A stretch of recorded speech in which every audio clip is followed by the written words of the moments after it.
I beat Pokemon Violet only using new Ghost-type Pokemon. Here's how it went down.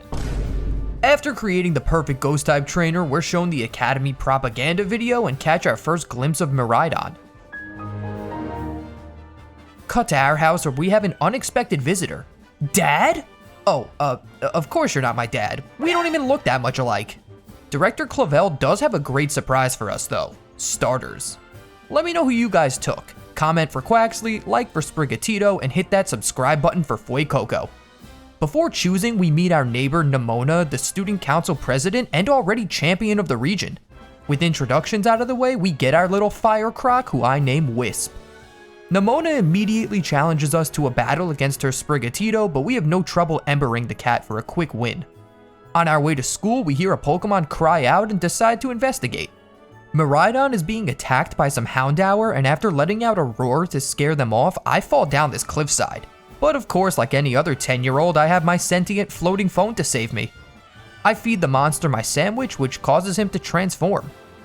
Then I follow the futuristic Pokemon into a nearby cave where we're ambushed by a level 40 Houndoom. Luckily, Miraidon saves me and we end up at the lighthouse where we meet Arvin, the son of famous Professor Turo, who definitely doesn't have daddy issues.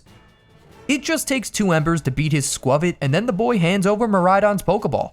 Guess we already have a legendary. On the path back to Uva Academy, Nemona challenges us to a second battle. After taking out her starter, she terastallizes a Palmy, powering up its electric attacks. Fuecoco's second Ember high rolls to take the Pikachu clone down before it could finish us off, so we're still undefeated heading into Mesagoza City. We see a student being pressured by 2 others to join something called Team Star, so we decide to step in and help her out. Nemona gives us the Terra Orb so we can terastallize, which gives Fuecoco a big power boost.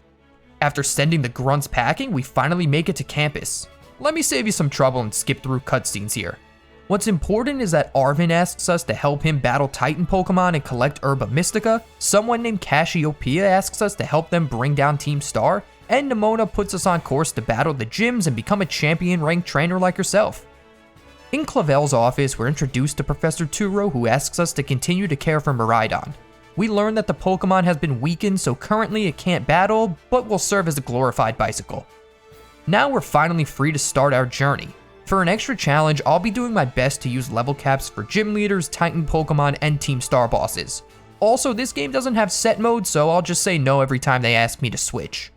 On our way to the first gym, I encounter a Charcadet, which means Fuecoco finally has a buddy. I'm also able to catch a Gimmighoul after climbing a watchtower and a Mankey right at the level cap of 15. I know, only one of these Pokemon is a ghost type. Just give it some time. In this game, there are gym tests that must be completed in order to take on the leaders. Our first is the Olive Roll, where I push this inflatable giant olive through a maze.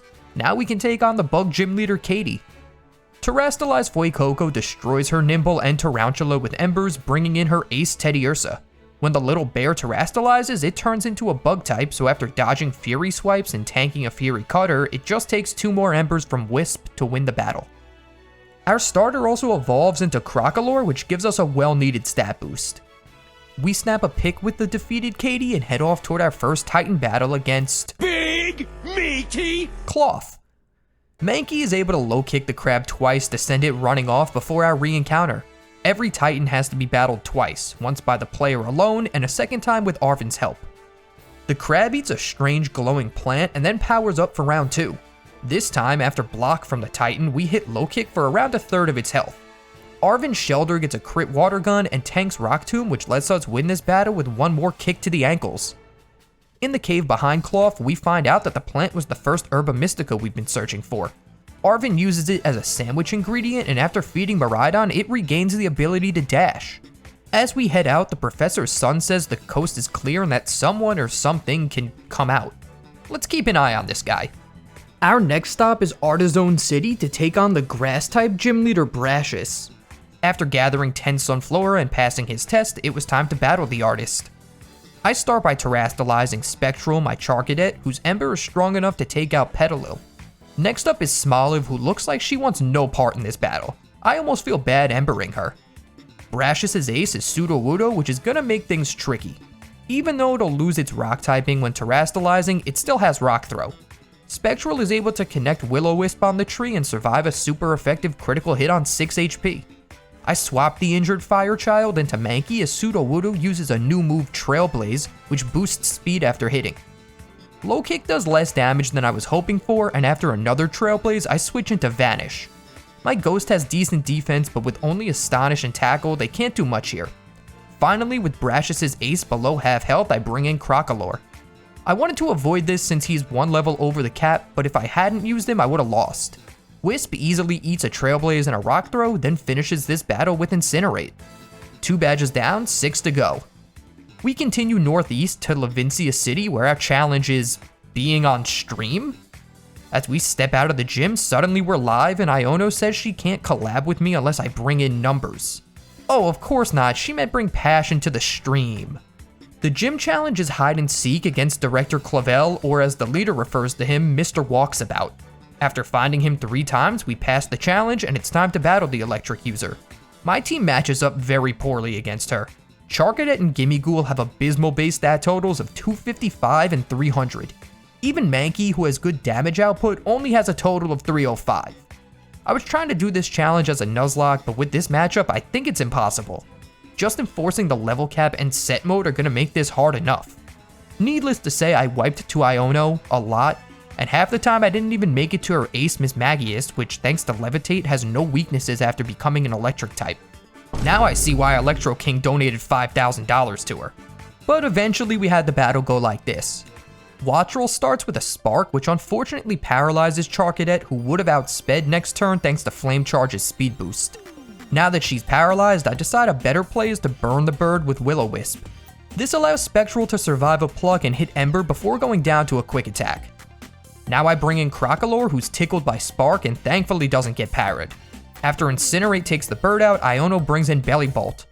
I swap Gimmighoul into Water Gun, and then after tanking Spark, set up Reflect, which I taught by TM. Now I can go to Mankey without fear of paralysis because the frog will always use the special Water Gun. After terastallizing my little fighter, she's able to knock the frog out with 2 low kicks. Luxio's Intimidate means I need to get Mankey off the field to be back at full strength, so Gimmighoul will be our sack. Things are a little more dangerous now that Reflect is down, but Shade outspeeds and connects Cross Chop for the KO. Last is that insane Mismagius, which uses Hex as I swap to Wisp. He survives the second Hex on 2 HP and is able to yawn the former Ghost. Unfortunately, I have to let our fiery boy go down so I can bring Mankey back in against the sleeping target, but boy did Shade come through. A Muscle Band and Terastallization boosted critical hit Cross Chop absolutely destroys Iono's ace, finally giving me the win. We're given the 3rd badge and then, oh good call Iono, don't forget to subscribe. On our way out of the gym, we meet Geeta, the chairwoman of the Pokemon League, but we'll get to her later. For now, it's time to take on our first Team Starbase. Director Clavel, you're not fooling anyone, buddy. After taking down 30 Team Star Pokemon with the Let's Go mechanic, a base's boss will be dragged out for battle, and first up is Mela. After taking out her Torkoal, we're forced to fight a car? Its Blazing Torque attack does huge damage, and I can't even status this thing, so Yawn and Will-O-Wisp are off the table. We're wiped by the Starmobile, and I really need to strategize. Iono was tough because I was trying to do a Nuzlocke, but Mela is going to be brutal even without permadeath. I lose a bunch more times to the Fire Boss and then take a break to fight the second Titan. This one is Bombardier, a flying dark stork. After Gimmighoul sets up Reflect, I can bring in Wisp, who has no problem taking this thing down with Incinerates. You good there, bud? After dropping the bird again, we find Herba number 2, and now Miraidon can swim. Arvin also tells us the real reason he's collecting these plants is to heal his Mabostiff, which has some kind of injury that potions and Pokemon centers can't fix. Just like I can't fix losing to Mela. Alright, this time for sure. I start by yawning her Torkoal, then switch to Charcadet, hoping for a Flame Wheel but get Clear Smogged instead. With the turtle asleep, I go to Mankey, who hits a low kick, but it's a 1-turn wake up and a sun boosted Flame Wheel takes us down to the red. Next turn, I pray for a crit Cross Chop, but don't get it, and Mankey goes down. Wisp is able to finish Mela's lead with 2 rounds while being hit by Clear Smog, so now it's time for the Starmobile again. The plan here is to get Reflect set up with Gimmighoul, then Snarl as many times as I can before Crocolore goes down. Since Spectral has Flash Fire, the only move this Revavroom can hit it with is Swift, which is special. After 3 snarls and an overheat from the car, its special attack is at -5. I also used the Gimme Ghoul switch to bait Mela into giving me the flash fire boost, and the rain stopped. Eventually, with just 8 HP left, we were actually able to get the win and finally move on with our lives. I even got my own Team Star badge. Also, the fact that this Char Cadet is named Charlos is absolutely adorable. Anyway, from here I go to the Dark Team Star base where we face off against Giacomo. Turns out I was supposed to do this fight a little earlier, so I'm overleveled. His Pawniard dies to a single cross chop, and then it just takes 2 more to beat his Starmobile. Felt good to have an easy battle after that stretch we just went through. Cascarafa City is full of shops, and what self-respecting ghost trainer wouldn't have the ghost phone case? Then in Asado Desert, I finally find our 5th team member, Bramblin, a literal tumbleweed. Also, Mankey evolves into Primeape, which gives the team the power it was lacking. Then we win some $45,000 seaweed in an auction for the next gym leader Kofu, so now he'll let us battle his water types. He leads a new Pokemon, Veluza, against my screen setter, who now has an entirely TM-based moveset and is holding Light Clay. After Aqua Cutter does over 50% to us, I get Reflect Up and then take significantly less damage and can confuse the Jettison Pokemon. Unfortunately, as I try to get my second screen up, Kofu's lead breaks through confusion for an Aqua Cutter knockout. I bring in my newest team member who outspeeds for a 4-spot Bullet Seed, leaving the fish with 1 HP. It retaliates with a super effective Pluck that brings us low. Next turn, Mega Drain gets the kill, and then Wugtrio comes out. Am I the only one disturbed by this thing? Anyway, we survive Water Pulse on 2 and hit 3 Bullet Seeds for another KO. This leaves the sushi chef with only his ace, Crabominable. After terastallizing, we land 5 shots of our seeds, and then Phantom finally goes down to Crabhammer. All I need to do from here is bring in Primeape and hit a cross chop, giving us the win and our 4th gym badge. Also, this might be the best gym photo in the game. I was trying to evolve my Bramblin before that gym, but for some reason it was bugged and needed to level up twice after walking 1,000 steps, so after 2 medium experience candies, I'd like to introduce you to Bramblegast. I've seen bigger.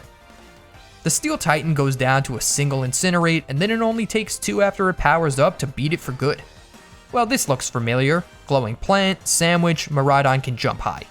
And now it's time for another Team Starbase. This time it's the Poison Boss Atticus. I start by terastallizing Primeape and using Cross Chop to bring his Skuntank to about 25%. After being hit by Venoshock, we fire off a Bulldoze for the first KO. Against Muck, I swap to Gimme Ghoul to eat a resisted Sludge Wave. Then I get Light Screen up, hit a Nightshade, and confuse the pile of sewage before getting poisoned. Muck hits itself next turn, so we also get Reflect Up as Vanish faints. With that, it's back to Shade, whose Bulldoze just comes up short of the knockout, so she's forced to take a Sludge Wave herself. Once Muck is KO'd, Atticus sends out a Revavroom on top of his Revavroom. Ironhead brings us down to 20 HP, and again we can't pick up the kill with Bulldoze. But thanks to the speed drop, we're faster next turn, and Primeape gets her 3rd knockout of the battle. With that, Shade is outsped and killed by Noxious Torque, but she put in great work. Now I bring in Crocolore, who trades flamethrowers with the poison attack until he goes down, but the motor is only at around 30% now. Charcadet gets 1 Lava Plume off before she's dropped, and now it's all up to Phantom. I taught my Tumbleweed Phantom Force, so after surviving 1 Noxious Torque, he's able to get the win with some help from a spell tag. With the 3rd boss defeated, it's time to jump back to our gym challenges. But first, in a cave on my way to Medali City, I happen to find a level 35 Houndstone. I haven't even seen a Greavard yet, but this is my final team member. At the same level, Primeape learns Rage Fist, so I go back to Poco Path to start KOing Pokemon with the move. No, no, no, no! And that, kids, is how I met your mother. All jokes aside, I love Annihilate, probably my favorite Gen 9 Pokemon. A level cap of 36 means I also get to evolve Wisp into his final form, Skeledirge. Oh, nice restaurant you got here. Wait, what happened to all those people? Oh my god, I'm literally Larry, one of the best characters in all of Pokemon. Too bad Annihilate cross-chops his whole team for Okos, including the new Dunsparce evolution, Dunsparce. At least we get a free meal out of it. Gita is back at the gym to greet us, and then Nemona says she's the top champion, also known as La Primera. She watches us destroy our rival in a battle, and then we're free to continue on our journey. Before climbing up Glaciado Mountain, I was doing a little roaming and ran into a shiny Earthworm. Not even 20 minutes later on my way to town, I also found a shiny Sneasel. Unfortunately, I can't use either of these Pokemon for this challenge, but don't worry, I caught them and they're sitting safely in my box. When I finally get to the town, the gym leader Rhyme hits this kid with some super hot fire bars like it's 2011. I broke up with my ex-girl. Here's a number. Psych! That's the wrong number! Guess I'm gonna have to take down the MC of RIP. Her Mimikyu starts with a Shadow Sneak into Gimmighoul, and Bayonet Sucker Punches Bramblegast, which I didn't know worked on the first turn of Phantom Force. Either way, I disappear and then get Reflect Up. How are you a gym leader if you just tried to double Shadow Sneak my Pokemon that isn't even on the field? Yeah, Bayonet deserved to go down there. And I pop Mimikyu's Disguise. This time Shadow Sneak does take Phantom out, and then Vanish misses Confuse Ray as Houndstone shows Phantom Force of its own. I bring in Beyond, who destroys the disguised Pokemon with Last Respects after being hit with Shadow Sneak, then my treasure chest drops to Phantom Force. I send Skeledirge in as Rhyme reveals her ace to be Toxtricity. Hex hits hard, but we're able to hang on and clean this battle up with a Last Respects and a Shadow Ball. Not only does that get us the 6th gym badge, but it also makes us the undisputed best Ghost-type trainer in the region. Outside of Alfornada Town, I finally find Sinistea, which is gonna help in a big way. After defeating enough to collect 10 Sinistea chips, I trade them for the Malicious Armor, which causes Charcadet to finally evolve into the incredible Ceruledge. Then we backtrack to Asado Desert, where I have some unfinished business. This Titan seems a little different than the others. Regardless, our angsty ape takes it out with a pair of low kicks, and this time Miraidon gains the power to glide. Following what's probably the dumbest gym challenge yet, we can take on the 7th leader Tulip. Come on, Game Freak, you knew what you were doing here. Anyway, she leads with Farigiraf and I send out Houndstone. After my first crunch, the Giraffe sets up Reflect, then we trade a few chomps until Beyond takes the first KO. Against Espathra, I switched to Wisp, but the Psychic leader went for Shadow Ball, so we take a good chunk of damage. After a second Ghostly Sphere, we fire back with a Stab one for an Oko. Tulip would have a Gardevoir. I go to Ceruledge, who's hit by Psychic, but next turn she outspeeds for a Shadow Claw kill. Last is Florges, who I Shadow Sneak before being dropped by a crit Terra Psychic. I decide to let Bramblegast finish things here with Phantom Force, so after dodging Moonblast, that's all she wrote. I decide that before beating the final gym, we need to evolve Gimmighoul. By collecting 999 of its coins scattered throughout the region, I eagerly slap an EXP candy on Vanish and get Golden Go. This Pokemon is actually busted. Its ability, Good as Gold, prevents any status effects or stat lowering moves from hitting the Pokemon. It's also only the 2nd ever Ghost Steel type after Aegislash, so it's in good company. After some janky mechanics on the ski run, we can finally take on Gym Leader 8, Grusha. Since the last gym, Ceruledge learned her signature move, Bitter Blade, which is a 90 base power physical fire move that heals back half the damage it deals. So yeah, you can imagine how this one went. With all 8 gyms beaten, we can turn our attention to Ortega, the fairy boss of Team Star. I taught Annihilate Poison Jab for this fight, and after taking a Azumarill down to below half, it hits a big play rough. Probably huge power. Shade is able to hang on and pick up the first KO with another Toxic Fist. Then Ortega sends out Wigglytuff. We get one more Poison Jab off before being dropped by another Play Rough, but I'm not worried about this fight. Skeledirge finishes the Gen 1er off with his signature move Torch Song, boosting his special attack. Next is a new Pokemon, Doxbun, which has a new ability making it resistant to Fire-type moves. Either way, Wisp is able to survive through 2 crunches to get the kill with a pair of Shadow Balls. Ortega's Starmobile sets up Misty Terrain, then uses Steel Roller to destroy it, but we hang on with 7 HP and hit a big Flamethrower. After being knocked out by Magical Torque, it just takes 2 Bitter Blades and a Shadow Sneak from Ceruledge to finish things here. Next, I went to the location of the last Titan, but all I found were a bunch of Tatsugiri. Oh, I guess this one is kinda big. Bigger boot! So wait, is the Tatsugiri the Titan? I don't know, man, just give me the climbing ability. Alright, this was all worth it to save my boss Tiff. I mean, look at that face. Now I feel kinda bad for Arvin. He says that while Turo is a great professor, he's an awful father who never spent time with him. He lets us into the lab where Turo asks us to bring the Violet book to him in Area 0, but before heading out, there are a few more things I need to do above ground. Starting with the final Team Star boss, Eri. She uses fighting types, so I guess you could say she doesn't stand a ghost of a chance. Oh, brother, this guy stinks! I have Golden Ghost set up Reflect as her Toxicroak fails Sucker Punch. The following two land, but don't do much damage as the frog goes down to Shadow Balls. Her Lucario takes Wisp out with some Dark Pulses, so I need to go to Spectral to KO the Aura Dog with Bitter Blade. Next is Passimian, who survives our Fiery Slash and a Shadow Sneak. Since I Terastallized, I lost my Ghost typing, so close combats did decent damage before we get the kill. The Wrestler then reveals an Annihilate of her own, which takes solid damage from Shadow Claw before finishing our Knight with another CC. I bring Bramblegast in for the Phantom Force kill, and right before my plant can finish her Starmobile, we're knocked out. I decide to let Golden Go have the glory, and with that, the last Team Star base has fallen. Up till this point, I've skipped the Starfall Street story, but basically a bunch of kids who were bullied banded together to stand up to their aggressors. There's still the mysterious big boss though, who brought this group together. Just then we get a phone call from Cassiopeia where they reveal they've actually been the mastermind this whole time. They started Operation Starfall because they wanted to save their friends from expulsion, and with that they asked me to meet them in the schoolyard at night. When we get back to Uva Academy, Director Clavel tries to tell us he's Cassiopeia. I patronize him and play along, and then he challenges me to a battle. I start with a few Ceruledge Night Slashes to take out Oranguru after the Simian sets up Reflect and yawns me. Next is a Poltegeist, but since I'm asleep I switch into Phantom on a Shell Smash. Thanks to the speed and special attack boost, we're one-shotted, and this thing might actually be a problem. By Terastallizing Shade, she's able to survive a Shadow Ball, and thankfully a non-stab Rage Fist is strong enough to kill.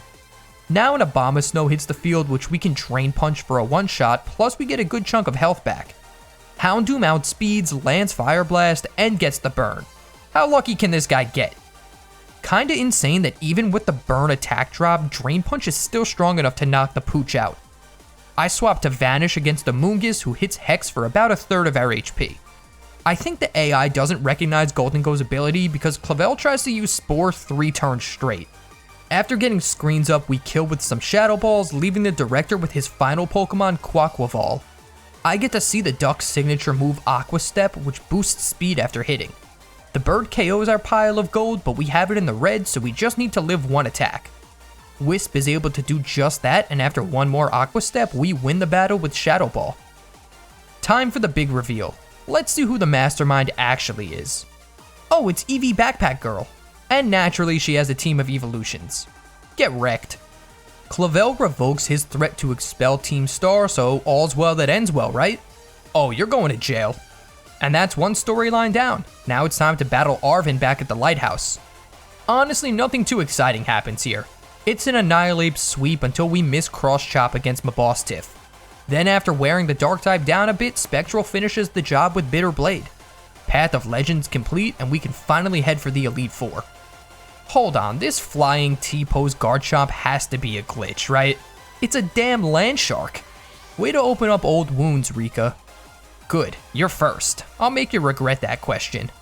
She leads with Whiscash as I send out Golden Go. After setting up my screens, I swap to Phantom, who eats Earth Power nicely. Then Giga Drain gets the first KO and Camerupt hits the field. I go to Wisp as the Camel yawns, so next turn I decide to do the same. Alright, third time's the charm, I guess. Without Croc asleep, I bring in Annihilate, who Drain Punches and Stomping Tantrums for our second KO. A Terra boosted Cross Chop brings Donphan down to Sturdy, and Earthquake does decent damage. In order to guarantee we hit, I use Rage Fist, then Drain Punch Dugtrio after it sets up Sand. Rika's ace is a Clodsire, which tries a Poison Stall strat with Protects and Toxic. Unfortunately for her, it just takes a Drain Punch followed by a Rage Fist to knock her ace out and win our first Elite Four battle. Next up is Poppy, a literal child who uses Steel types. Against Capparaja, I set up Reflect so our lead takes high horsepower pretty well.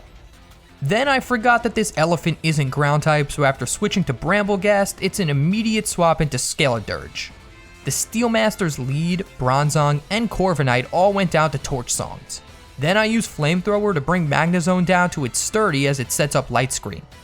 With this kill, we're at +4 special attack, so even through the screen, Tinkaton dies to a single flamethrower. Let's go! Larry with the promotion! But he was told he can't use normal types, so now he's gonna do the next closest thing, be a flying type trainer. As usual, I get screens up and Tropius uses Sunny Day. Thanks for the boost. Spectral comes in and gets tickled by Dragon Pulse. Then after being flinched by Air Slash, we're able to move the next turn, so I Sword Stance. As I get to +4 attack, Larry actually sets up the Sun again. 4 Bitter Blades and a Shadow Claw on Altaria, and that's 3 members down. Last is Hassel, the Dragon type user who leads with a Noivern. This Elite Four really likes Air Slash, don't they? Anyway, with our screens up, I bring in Houndstone, who takes the flying type move pretty well.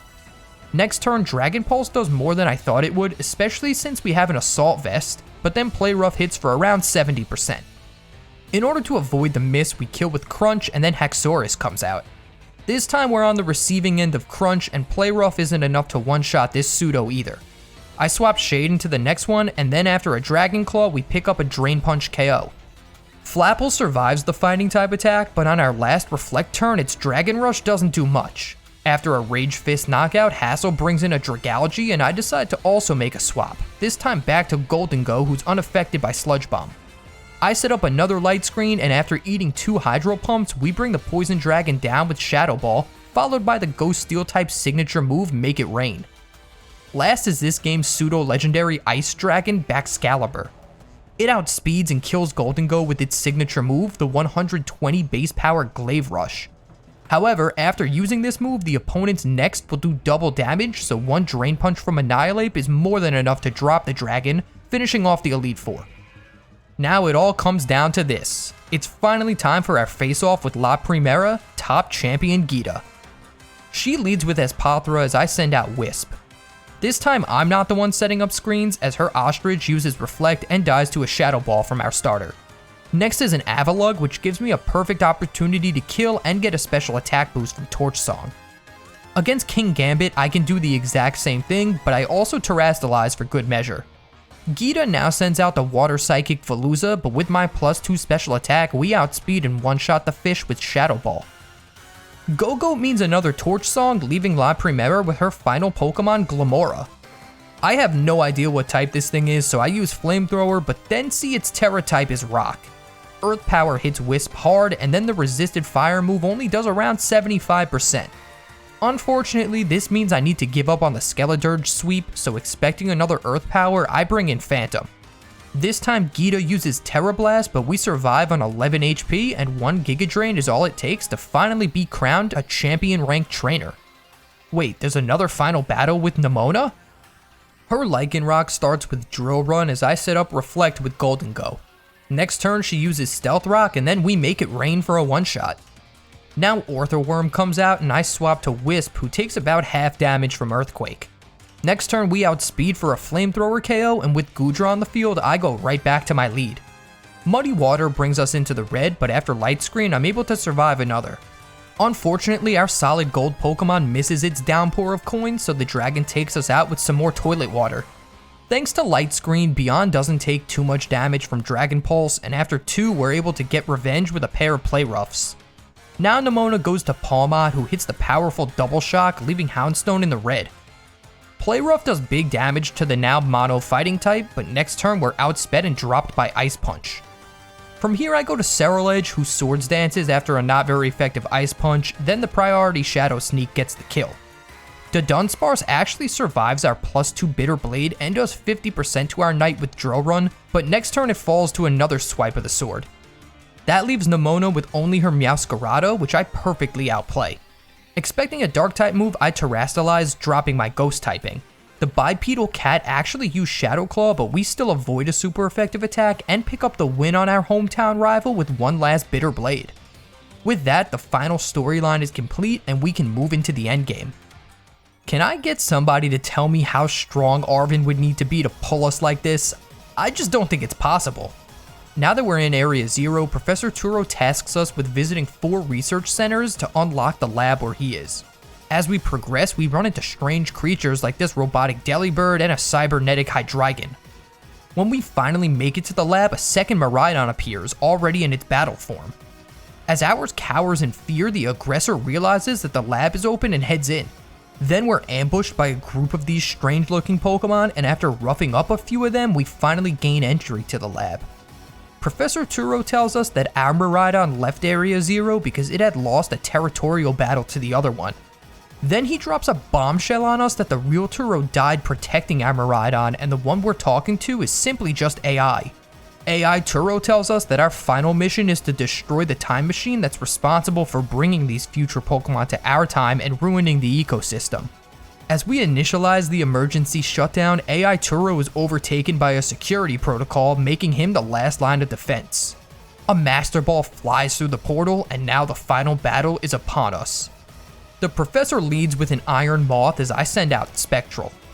A crit discharge does solid damage to Ceruledge as she boosts her attack with Sword Stance. The next discharge paralyzes us, but we do manage to break through for a crit Shadow Claw kill. Next is Iron Thorns, and since I'm paralyzed, I go for the priority Shadow Sneak. Sadly, we get fully parried, and then Iron Thorns finishes our lead with Stone Edge. I go to All Reliable Shade next, who connects a Terra Cross Chop for a one-shot. Now Iron Bundle hits the field, but all the techie Delibird does is set up Snow before dropping to our second Cross Chop. Iron Jugulus is a flying dark type, so after a powerful Air Slash, it's able to hang on through the neutral chop. I decide to preserve Annihilate, so I swap Beyond into an Air Slash. Our Pooch also lives through a super effective Dark Pulse in order to pick up the knockout with Play Rough.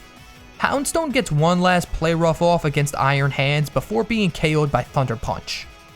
Now it's back to Shade, who survives the Electric Fist and avenges her teammate with 2 Stomping Tantrums.